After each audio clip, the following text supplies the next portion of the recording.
Hey, everybody, welcome to the Ronline Report. Very special guest today, all the way from Italy, the first Italian in the Mr. Olympia contest in over 25 years. Please welcome Yamamoto nutrition athlete Andrea Presti.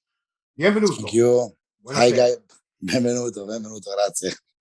It is, I got to thank you because you're doing this late at night. It is 4 p.m. for me. It is 10 p.m. for you right now. Wow, late night. So I finish now to train, it's okay. So it's okay. You need to get to bed soon, though, right? You need to get sleep. yeah. So I don't sleep so much, 4 or 5 hours a night, but it's okay. Wow. I resist. Okay. So I want to get your whole story here, but first let's talk about the competitions.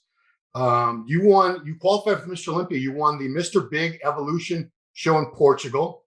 And you also, was Puerto Rico pro after that or before that? Before that. Oh, okay. I was going to say, if you already won, why'd you keep going? But okay, so you've competed twice this year, and now, you'll be heading to the Mr. Olympia. The last time Italy had any men in the Olympia was 1993, and it was Mauro Sarni. And Flavio Baccianini. Yes. I was at that Olympia. It was the best pose down ever. It was Flavio and Lou Ferrigno. Remember. It's hilarious. It's historical video. Yeah. So let's tell people about you, because you've been good for a long time, but I don't think a lot of the American fans know who you are because you've never competed in the USA yet, right? In the professional, no. With professional, in amateur, yes. I did 2 timers Arnold in Columbus. Okay, that's right. I remember that. Yeah, we've actually had at least one or maybe more Italian guys who won the Arnold Classic, Ohio, the amateur. I think it was Emiliano. Is that his name? Emiliano Del Uomo. It's my teammate. Okay. We have the same coach, Mauro Sasso. Yeah, Mauro. I think in 2014 or 13, I don't remember. Wow, it's that long ago? Yeah, he was good. He was big dude. Yeah, and I've met Mauro. I've met your coach a few times now, Mauro Sassi. He's got a lot of great athletes. But so let's talk about you. You just turned 34 years old this year. You're 5'10", and I did the math. Your off-season weight in pounds is about 290, 285, 290. What's your competition weight on stage? In kilograms, I compete 116, 117. Is 245, 50. Okay. So you're a big dude, yeah. You know, I try to figure out who's Andrea Presti and who's Andrea Musi, but you're the bigger out of the two. You're the bigger Andrea, right? I don't know, because we are a very different body. Andrea have big arms and big legs, or especially quads. Yeah. I think that I have a big chest, a big back, and big hamstrings. Okay, fair enough. You're very, very nice to him. So let's see. You're from somewhere called Valle Carmonica. Is that right? Is that the town? No, Valle. How do you say where you're from? Where'd you grow up? Valle Camonica Valley. Yes. It's a very small place in the north of Italy, so close to Milan, 1 hour to Milan. Okay. But it's like only grass and sheep. Wow. Okay. And so your family opened up. Was it a judo gym in your town? Yes. So you've been doing that since you were 3 years. You started 3 years old doing judo, correct? Wow. Yeah. And you did that at a very high level. You did national and international competitions. How high? How far did you go in judo competition? My last competition, when I was 18 or 19, I don't remember. I compete in European Championship in Portugal. Also in Portugal, also in judo. And I did a World Championship in Estonia, in Tallinn. But I started to play judo because my father was my teacher. My father was a very good athlete in judo in 70s and 80s. But then he died when I was 16. Oh wow, me too. Same here. Yeah. Okay. So you know the situation.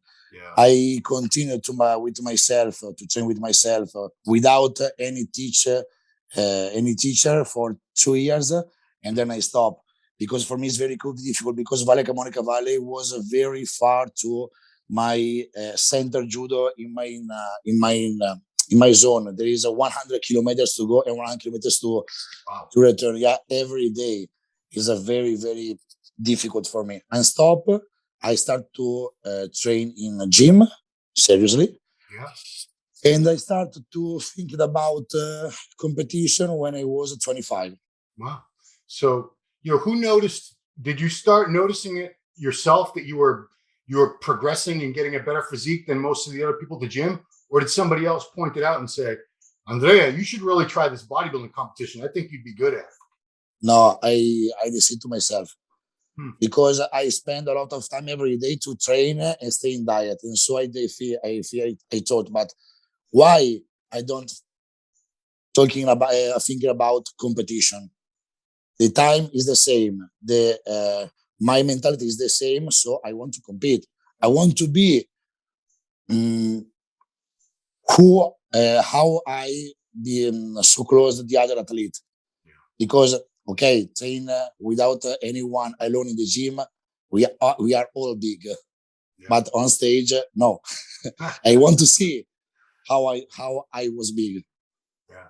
Who were some of the people you looked up to when you were starting out? Who were like the people who inspired you in bodybuilding? Okay, my favorite athlete was Dorian. Dorian Yates. Dorian Yates for the mentality, because in the beginning of my career, every single person that I meet show me that you are not genetic. You are so skinny, you are so tall, you have small arms, you have small legs. But every single person, really, really, yeah. In Italy, there is this mentality that or you are born with a gift, or it's better that you don't begin. It's better that you change sport, go to play basketball. It's better. And the people say that I will never be professional bodybuilder. I will never won a competition. I will never compete to the Olympia. And now I'm here. Wow. But I know that I'm not a phenomenal genetics. I had phenomenal genetics. I know that I'm not a freak, but I have my strong points that I think there is a condition, posing, and I know. So for me, for my mentality, competing Olympia is a dream. Yeah. It's the most high point of my career. Maybe I compete only one time in Olympia. I'm happy. I can close my career happy. Yeah. I mean, that's every bodybuilder's dream. And obviously most never get there. Most bodybuilders never even turn pro. And most pros never get to the Olympia. So it's very, very, it's an honor to be on that stage. And, I agree with you, but that's crazy. You say you're not a freak. I saw a picture of you and Vlad Suhorochko, the kid from Ukraine. I don't know were you in a gym somewhere? You had the shirts off. You were both doing the hands on hip, most muscular, and your shoulders were up. My God, they filled up the whole screen. You're a big man. You are a big guy. Don't get it twisted. Man, I prefer believing you. Man, so let's tell people a little bit about your contest history. So you won the Italian championships in 2016. You were second in the Europe that year. Then 2017, I think I saw you at the Arnold Amateur. You were second place. You were super heavyweight, I assume, right? Super. Yeah. And then you won your pro card twice. The Diamond Cup in Malta, you won the overall at that show. And then you won the Amateur Olympia in Spain, same year. So both of those qualified you for IFBB Pro League, right? Yeah, before. Yeah. Okay. And then, your pro debut was 2018. George Farah put on a show called the Padua Classic, and you got second place. First time as a pro. That's pretty damn good. 1 point to Olympia. Wow. So who won? Who won? Clarence Davis. Oh, Clarence. Jeez, what happened to him? I forgot all about that guy. Yeah. Huh. He was in very, very crazy condition. Yeah, I forgot about Clarence. Jeez. That was only 3 years ago? Huh. Okay. Yeah. Okay. And then Romania, you did that show. You got fourth place in the Romania show. 2019, you went to the Big Man Weekend. Was that Portugal that year too? No, it's in Spain, Alicante. Seventh place there, British Grand Prix 6th, Portugal Pro 9th. And 2020, tough year for everybody. You did not compete. Were you going to compete in 2020? What happened? I have two big injuries. I broke my quads for 2 times Ooh, in the same place. wow. When I did squat, Yeah. I remember this first real set with a heavy weight, Yeah. 5 plates for 5 plates, and I go down and stop. I feel like I don't know in English, but with a knife Yeah. and stop.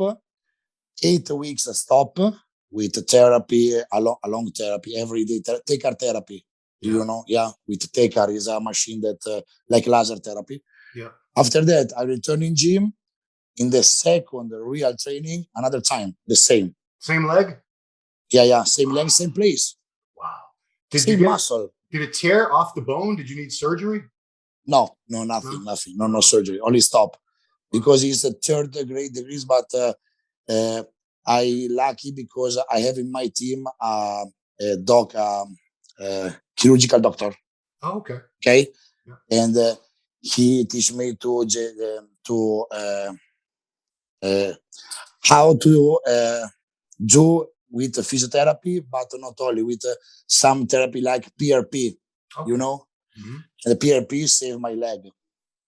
So the second time it happened, was that squatting also? Yeah, Yeah, so it's made my, maybe you shouldn't squat.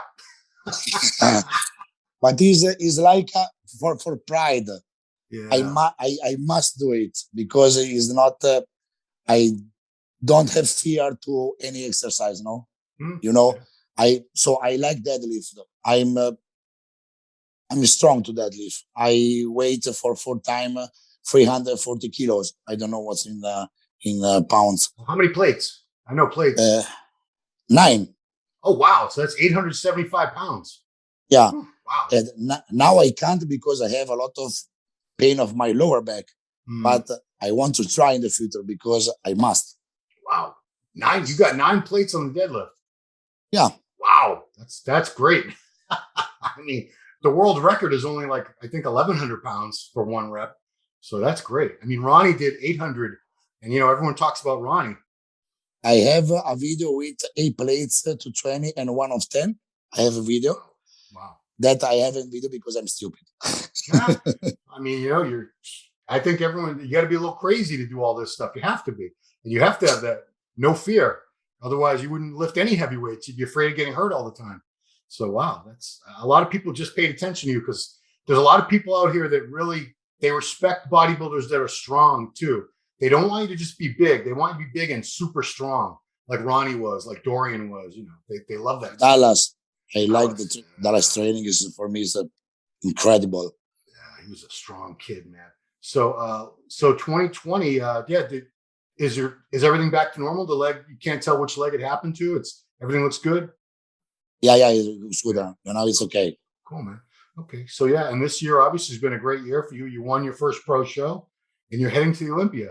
Um, tell me, have you been to the Olympia before? Have you gone to it to watch? Yeah. 2013, my first Okay. Olympia, and 2019 when 2013 when my favorite aesthetical. I don't know. Yeah, physique. For me, Yeah. for me, the best beautiful bodybuilder, Dennis Wolf, Mm, arrived third. yeah. His best condition for me.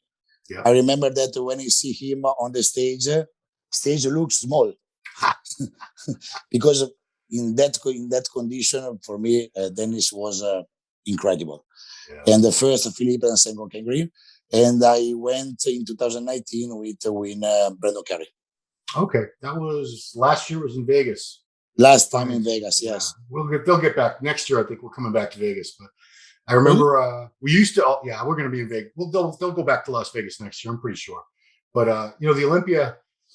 Do you like it having it in America every year? Because it used to be one year it'd be the USA and the next year it'd be in Europe, and they did it that way for many years. They went back and forth. They even had it in Rimini, Italy, 1989. Yeah, Yeah, Italiana. yeah, that was who won? Well, obviously Lee Haney won, but I think Rich Gaspari was second. Yeah, which is Mhm. very second. Yeah. And he trained. I used to know Rich pretty well. He trained. He stayed there for like 4 weeks or 6 weeks in Italy training for that show. Ah, okay. Yeah, it's quite an experience. But So tell me how you've what is your training philosophy? Are you all about very heavy weights? Do you do both high reps and low reps? How would you describe your training style? I love high volume training. I training 2 times a day, in the morning, in the afternoon, 2 hours and 2 hours. In the morning, cardio and some abs, calves, traps, small muscle. Yeah. In the afternoon, big muscle. I did 25, 30 sets for muscle. Okay. 25 chest, 30, 35 back, 25 legs. I divide quads and hamstrings, not in the same training, because hamstring is my favorite my favorite part of body. Yeah. I think the stronger part of body. Yeah. And my base is two heavy exercise, like I don't know, chest, incline bench, and push dumbbell. Yeah. And after that, I don't know, fly and pack back. Okay. Less reps in the first two exercise, and more reps, 15, 20 in the third and fourth sets. In fourth sets exercise, sorry. Cool. Yeah. And do you train every body part once a week or more than once a week? Once a week, yes. Once a week, and that works. Yeah, clearly working. Yeah, because I'm curious as to your progress. Like when you turned pro, what was your weight on stage? Because you're about 250 now. How close were you? How much weight have you put on, muscular body weight, since you turned pro? It was only a couple of years ago. Yeah. Yeah, 2017. Yeah, 2017. I competed. My last amateur competition, I was, I think, 108, 9 kilos. Yeah, so that's 200. I grow 10 kilos. Wow. Okay. Yeah, 10 kilos, about 20. It's over about 22 pounds of muscle. That's a substantial amount. Good job. How popular is bodybuilding in Italy compared to like places like the USA? Sorry? How popular is bodybuilding in Italy? Do people like accept it? Are there a lot of fans of bodybuilding in Italy, or is it not really that popular? So I think that in the last 3-4 years, much more. Before, no, because in Italy exploded the aesthetical categories. There is a lot of men physique, a lot of bikini, but not big bodybuilders. So in the Italian championship, sometimes there were in 3-4 athletes. Wow, that's it. It's sad for me. Wow. Or it's sad for everybody That is love sad. bodybuilding. Yeah, because I think I have respect for every category. Sure. Because every category needs sacrifice. But bodybuilding is extreme, and in Italy there is an extreme mentality. Every sport that they go in extreme way in Italy. Do you know Marvin Vettori in MMA? No. Marvin Vettori is an Italian fighter that competes in the United States, and he's very strong. In Italy, anyone know him. Okay. Yeah. Because MMA is too much extreme. Yeah. In Italy, there is soccer. Right. Yeah. Soccer, and soccer. Bodybuilding is not really popular in the USA either. It's not. I mean, it's not on television. And if I walk into a crowd of people and try to talk, nobody knows who Brandon Curry or Big Ramy is. They don't know. It's, people think it's more. I think the only place it's really popular right now is places like Kuwait, parts of the Middle East. I think they have more fans than everywhere else in the world right now. Yeah, sure. But you're right about the categories. I've met a ton of men's physique pros from Italy, figure, bikini, even some women bodybuilders. But I think you and Muzi are the only. Are you guys the only active pros from Italy right now? Yeah. Yeah. Wow. So you're representing a whole country. Yeah. No, we have another 2 or 3, but he's a young guy that maybe never competed in the pro show, like some guy that they become pro, they turn pro this year or last year. Yeah. So now off season, and then we will compete. And they will compete. Okay. So I was reading about you on the Yamamoto Nutrition website. It had a little story about you, your life story. So Mauro Sassi, Team Stone, he's your third coach. He says you said you're going to retire with him. He's going to be your last coach ever. How did you meet him, and what's different about his coaching style that you really like? I meet Mauro in the Italian Championship in 2015, and for me, Mauro was like an idol because there is the older coach in Italy. He's an old man now, so he's no, He's I probably my joke, age. but no, I'm joking. But Mauro in Italy is the real pro maker because not in I talking about bodybuilding. You have a lot of people that turn pro with Mauro, and Mauro is famous for his condition, for his mentality of condition. So I'm really honored to meet Mauro the first time, and I remember that I can't speak with Mauro. I'm a little bit afraid because for me, he's a really idol. I have this mentality from judo. In judo, there is the teacher. The teacher, a lot of respect. So you talk with the teacher, say, now you can talk, okay? And I have this mentality also in bodybuilding, but I started to train with Mauro in 2015, and now I'm with you, with him. But with Mauro, there is a big friendship because I pass a lot of time with Mauro. I go to Trieste, he's a city, a lot of time, and stay with him a lot of time because I want to learn his mentality of bodybuilding. Because for Mauro, bodybuilding is like a religion, really like a religion. And I want to learn this type of mentality because for me, it's the only one way to win, or not to win, to have the results. Because the win is another story. And I feel very good with Mauro. I I I'm not so curious to try another team because I think that you feel better with one person. Why change? Yeah. Well, it's also because how many shows have you done with Mauro now? How many contests? How many preps have you done with him?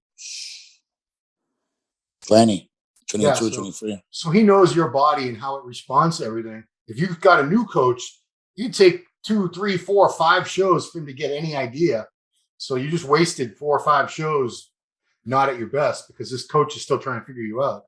I notice a lot, mostly Europe, Eastern Europe, the Mediterranean. You guys come in very conditioned. The U.S. athletes not always so much. They like to come in bigger and fuller, but not as conditioned.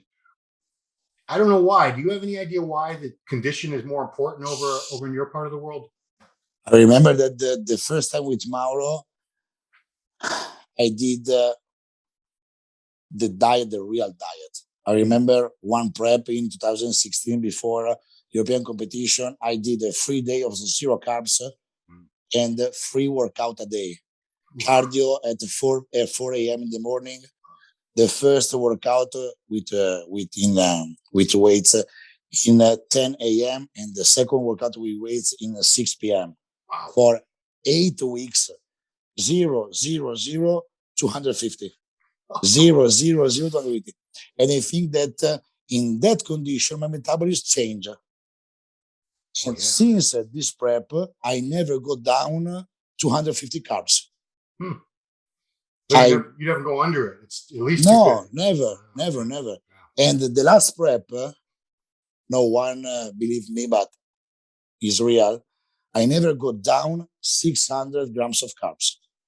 No, I believe it. I believe it. Yeah. I mean, if your body responds that way and you can get leaner, some people need zero carbs, but other people need carbs. So what happened when you were doing zero carbs for 8 weeks like that, and 250 on the 4th day? Were you able to keep all your muscle, or did you lose some muscle? No, I lose muscle. Yes, sure. Yeah. I lose a lot of weight because for that reason that you talking about before. Because I went to United States, to Ohio, and I think about USA mentality. I go shredded, but in USA maybe prefer big muscle. Yeah. So I went more big, more soft. I arrived 7th. Wow. Okay. So in my mind, still the mentality, okay, now I want to be sick, I want to be skinny, and go down. Yeah. It's funny because the Arnold Amateur, it's in Ohio. It's not that many Americans in that contest. It's mostly people from Europe, Middle East, Asia. In fact, when I talk to guys, they're just like local competitors around here. and they say, I think I'll do the Arnold Amateur. I'm like, no. You're going to be up against guys who are like second place in the Mr. Italy, Mr. China. No, dude, you'll get killed. Don't even think about it. It's an international competition. It's almost like the World Amateur Championships. Very close level of competition. So, when you get second in that, I mean, you're good enough to be a pro for sure. And then you won it. Obviously, you are a pro. But so tell me about this. Tell me about the Olympia Prep. What's going to be different about this contest for you? Because you've done a few pro shows already, but this is another level. Are you going to try to come in with a different look? Are there any body parts you're still trying to work on? So I analyzed the last competition with Mauro, and we are very happy because in Estoril, respect in the Bahamas 3 weeks before, we have the same weights, but more conditioning, more hard, more dry. So Mauro told me that his goal will be the same condition with 1-2 kilo more. Yeah, because now everybody know that condition is my strong point. Yeah. If when I read, for me, it's a really big honor. Your post, the most conditioning athlete. So now people wait me in this condition, in that condition, and I want to arrive in that condition, but little bit bigger. Okay, yeah. I mean, that's a great goal because 1 to 2 kilos. That's 2 to 4 pounds, or a little more, almost 5 pounds. That's a big difference. That's a lot. People don't understand. They think, oh, you got to be 20 pounds. No. If you hold 2 pounds of steak in your hands, think about how much meat that is, and you're putting that on your body. 5 pounds of steak, you're putting that on your body. Yeah. So you're very excited. This is cool that you're doing that. Who are some of the athletes that you've always wanted to stand next to on stage that you hope you get a chance to really stand next to and get compared to? Sorry, repeat. So there's about 20 guys in Olympia this year. Yeah. Anybody you really hope you get to stand next to and be compared to? Okay. I want to be next the bigger. Yeah. Rami. Because why not? Yeah, he's the champ. For me, it's a real honor. Have a picture so close to Rami. For me, is an honor. Yeah. I'm here. So close to me, there is Rami, not Rami, the champion, the Mr. Olympia. For me, is fantastic. A really dream. Or Brandon, or Hadi, or the big 5 guys. For me, is a really honor. Yeah. So you must be, you're setting a good example, because I think it's been so long since there was anybody from Italy in the Mr. Olympia. I'm sure a lot of the athletes thought, well, we're not good enough, or we can't get to Olympia. Oh, sure. So you must be getting messages from a lot of athletes saying, you really inspire me, Andrea. Now you make me think I can do it too. In Italy, now the people say that, why you go? You arrived the last one. I'm happy to arrive the last one because I'm here. Yeah. Oh, I deserve that competition. And if I ride the last one, or if I ride 22 of 21 athletes, I'm happy. Because for me, it's the base to improve myself in the next year. Yeah. After Olympia, I compete immediately in Italy, because the next week to Olympia, there is a competition in Milan, 40 minutes to my house. Oh, wow. I won't compete. Yeah, because for me, it's only the time to improve myself. I'm in my dream. I'm happy. I told before, if now my career stop, I'm okay. I'm really okay. But I don't want to stop now. I want that Olympia was for me the best experience in my life to improve myself next year. So did you say you are not going to do the contest in Milan after Olympia?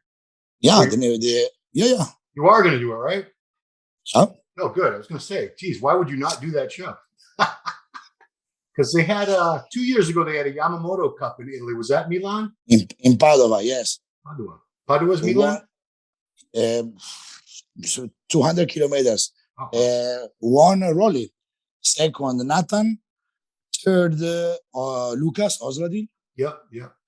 Fourth place, I don't remember. I think I don't remember, but one Rolly. But I remember Breon Ansley won that because he had Yeah, in the just classic. lost. He lost the Olympia to Bumstead the week before, but then he went to Italy and he won that show the next weekend. Yeah. Also, Laura Lee Chapados, the bikini girl, she won that show with the back injury. So they had a good turnout, really good. Yeah. There is a lot of good athletes. Yeah, yeah. the biggest, best athlete. Yeah. So, it's obviously the Olympia is still weeks away and everything, but what would it mean to you just to stand on that stage and be up there with these guys? Because, like I said, this is a dream. This is something most guys never ever get anywhere close to. And you earned your way there. You didn't get there on points. You won a contest, so you really did. You earned your place there. You deserve to be on that stage. So I hope you enjoy every second that you're up there. Remember it for the rest of your life, because you might get to Olympia 10 more times. You might never get to. No one ever knows what's going to happen in life. Anything could happen to anybody at any time. But yeah. So who are some people other than Mauro? Who are some other people you want to thank that are part of your team that help you out? I have fortunately I have a lot of people that support me. Also in my gym. In Italy there is no mentality, but in my gym there is a good mentality. From the old man that go on Tapiru lunch. Oh, Andrea, how are you? How you prep? Are you okay? Are you ready? Yeah. This is a very, very good place here. But I think my best friend, I have a best friend that stay with me from 25 years old, and he started to talking about bodybuilding with me, and I started to play bodybuilding for his words. And every time, every day, he stay with me. She support me. His name is Luca, and my teammate. I have a lot of people. Really, Cool. I am very lucky man. Yeah, because it's a one man sport. You're the only person on that stage, but there's usually a lot of people that help you get to that stage with coaches, people that help you with your food, your people are just nice to you at the gym and just make things a little easier, because this is a tough sport, very hard sport. Yeah, so I want to let people know about your social media. You have your Facebook is your name with a dot in the middle, Andrea.Presti _ IFBB Pro. And you also have a YouTube channel, Andrea Presti IFBB Pro, the Italian Blade. So is that your nickname, the Italian Blade? Yeah, so I have. Who gave you that nickname? The Italian fans. Okay. Yeah, because I shredded, but I'm a little bit afraid to talk about my nickname because the Blade is Dexter Jackson. Well, but you're the Italian Blade. Okay. Totally different. Dexter for me is like a. No, he's great. Obviously, he's one of the greatest of all time. But there's how many shorter guys they're called the Giant Killer. There's been like 5, 6 guys called Giant Killer. So yeah, I think you can keep Italian Blade. That's a cool nickname, because I've looked at a lot of your contest photos and videos, and you've always been shredded. I've never seen you out of shape at all, not even close. So I respect that, because I know you can't control your genetics, you can't control everything. But everybody, I think, if they're willing to work hard enough and suffer, anybody can get shredded. But a lot of people, they won't do all that work. They won't go to that place you need to go. Like even Rami didn't really get shredded till last year. It took him that long. It's a great example.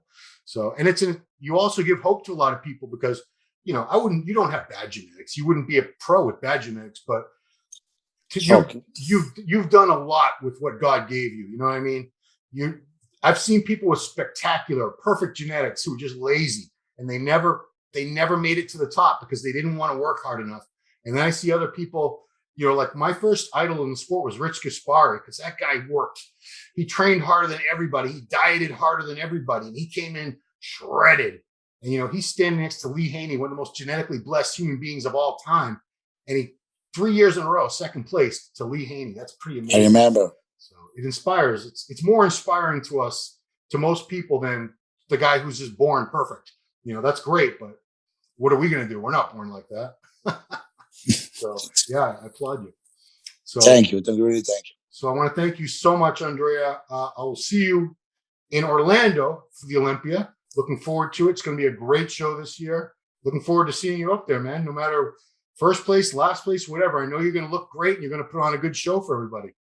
So Thank you. I will see you and Mauro in Orlando in a few weeks. Surely. Yeah, sure. It was a really pleasure for me. Cool, man. So thank you for staying up late. Appreciate it. No, I'm really, really honored because I see all of your podcasts in the last 3 years and I see, oh, wow, maybe one time also me. Now is the reality. Today's the day. Thanks to Giles. Giles is the one, Thomas is the one that said, we've had him on Global, but you could have him on Ronline. I go, I can. Sometimes I don't like to steal his guests. If he's had somebody on, I'm like, that's Giles's guy. But I'm glad we did this, man. It was great. Cool. Thank you very much. Honored.